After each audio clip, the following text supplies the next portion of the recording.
Are you one of those who have been trying to get a job, but then you're just not getting a job in Canada? Are you getting constantly rejected because you do not have a Canadian work experience? Or are you one of those who is applying for as many jobs as you can, but just not even landing an interview call? Well, if any of this is true for you, then this video is for you. Hello and welcome back to my channel HiralsWorld. Today we are going to talk about the most requested topic: how can you land a job as a newcomer in Canada? In order to ease out the understanding of how you can land a job in Canada, I'm going to divide this video into two different sections. The first one is going to be focused on resume, and then I will be covering a little bit about cover letter. If you are following me on Instagram, then you would have noticed that I've put up this reel where it is so true that all Canadian employers would be asking for a Canadian work experience. But hey, how are you supposed to have a Canadian experience when you are an immigrant and you're just brand new in Canada? You don't know anyone. So how is it even possible? I totally understand the frustration. I've been living in Canada for 8 years, and trust me, I totally understand your frustration because that is what every new immigrant would go through.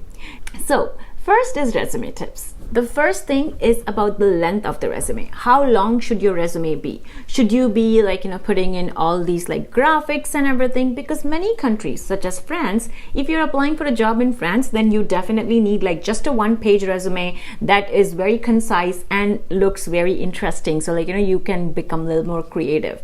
But in Canada, you cannot be creative with your resume unless you're applying for a creative job, okay? So let's suppose if you're applying for a manager position or a coordinator position, then in that case, your resume should not exceed more than 2 to 3 pages. And 3 is the maximum that I'm talking about, right? And I understand the dilemma of putting everything that you have. So let's say if you have over 15 years of work experience in your lifetime, then you would want to put that experience in, right? But usually the employer is looking at your relative experience. So whenever you are putting up something in the resume, always make sure that you tailor your resume to the job itself. You must have heard about tailoring your cover letter with the job description, but in this one, you also have to understand that you also need to tailor your resume to the job description and to the job itself. So for example, let's suppose if you're applying for a manager of some company, okay, let's say product manager, right? And then if you have had some similar experience back home, then try to put that experience and try to match up what you did there, how it relates to the job that you are applying for. The second tip in terms of building your resume is always make sure that you're putting in your accomplishments. I know it's very hard to think about accomplishments and what you have achieved in your previous role, but anything that relates to processes, improving strategies, or developing policies, or reducing the amount of time that it takes to do something. Any of these could be your achievements. So let's say if you have put up together so many good events for your team, then that could be also one of the achievements. Think about what are achievements you have had at your current position.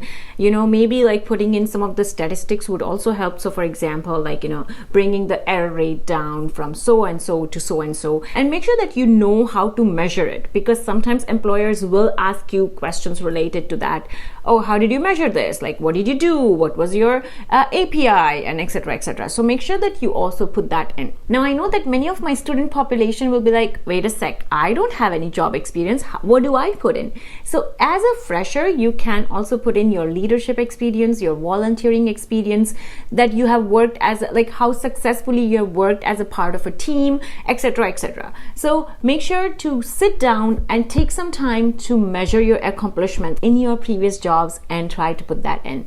I would suggest that put somewhere around 3 to 4 accomplishments. Don't just put pages and pages. It could be that you are so good that you want to put everything, but try to prioritize and just put your top 4 or top 5 achievements.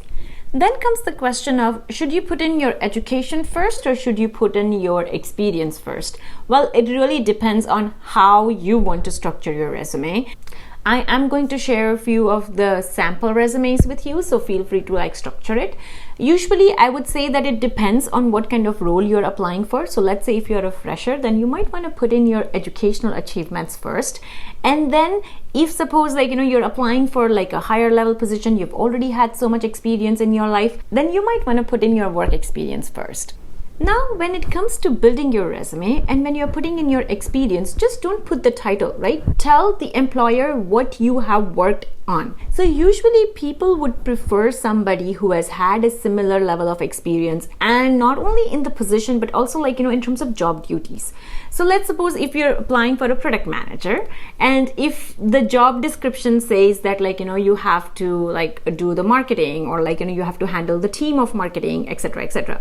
And let's say in your previous position you were a marketing coordinator, then in that case under your title you will try to put in 3 or 4 bullet points and make sure that these are action oriented bullet points. If you don't know what action oriented bullet points are, so rather than helped manage, you need to say achieved, and you can also search about this what are the action oriented sentences, and then always try to put those in.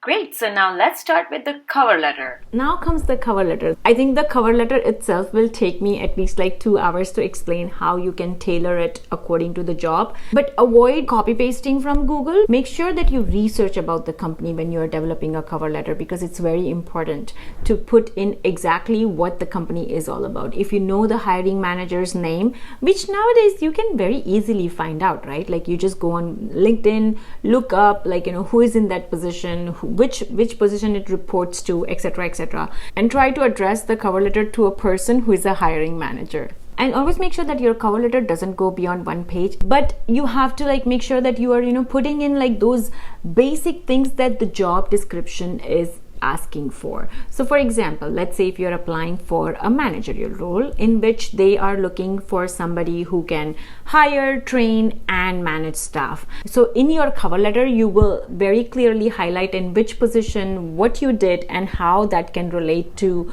you being able to manage, hire, and train staff. So if you want to download a Canadian format CV, then take up this link and type it in your browser and access my free material. Good luck! So that is all for today. If you like this video, then please give it a thumbs up and please share it with anybody and everybody that is looking to get a job in Canada. And if you have more tips or any more questions, feel free to put them in the comment section below. I will see you next time. Until then, stay safe and be happy. Bye!